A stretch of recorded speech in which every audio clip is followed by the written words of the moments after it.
অজস্রধারী মাদক ব্যবসায়ী সন্ত্রাসীদেরকে বলছি, আইনের মধ্যে ফিরে আসেন, তা না হলে র্যাবের গুলিতে, যৌথ বাহিনীর গুলিতে কবরে দেওয়ার প্রস্তুতি নেন। যারা ভোট কেন্দ্র দখল করা, ব্যালট জালিয়াতি করা, অস্ত্র গোলাবারুদ বোমা জমা করে কেন্দ্রে কেন্দ্রে অসামঞ্জস্যপূর্ণ অসাংবিধানিক পরিবেশ তৈরি করবার চেষ্টা করছেন, তাদের জন্য হুঁশিয়ার করে বলছি, আপনাদের প্রত্যেকের নাম, ঠিকানা, ছবি সহ প্রত্যেকটা গোয়েন্দা সংস্থা এবং আইন শৃঙ্খলা বাহিনীকে দেওয়া হয়েছে।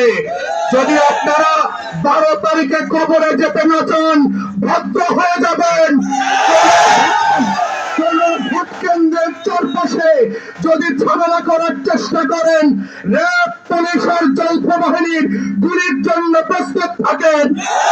আপনাদের ঠিকানা 12 তারিখে কবরে হবে, তা না হলে নিরাপদে আপনার বাড়িতে থাকবেন। কোন টাউটামি বাটপারি করতে দেওয়া হবে না ইনশাআল্লাহ। বাংলাদেশের জনপদকে যেভাবে সন্ত্রাসের জনপদে পরিণত করেছিল, আমরা পরিষ্কার করে বলতে চাই, বাবুগঞ্জ সন্ত্রাসীদের জনপদ হবে না।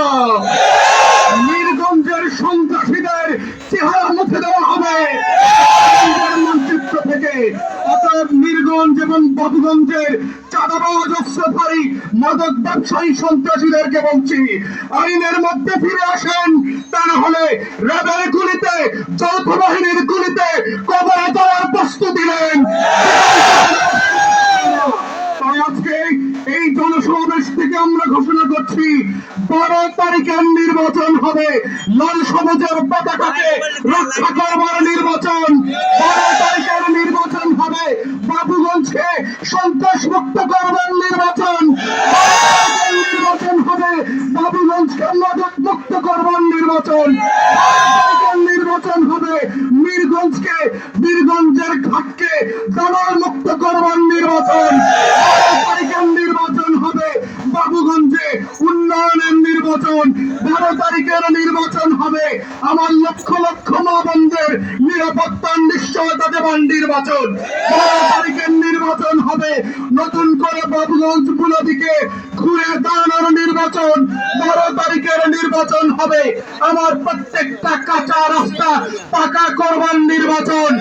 12 তারিখের নির্বাচন হবে আমার হাসপাতালে চিকিৎসা সেবা পাওয়ার নির্বাচন।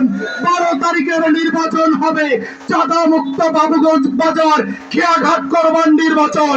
12 তারিখের নির্বাচন হবে মাঠ, ঘাট, হাট ইজারা মুক্ত, টাউটামি, পাটপাড়ি মুক্ত করবার নির্বাচন।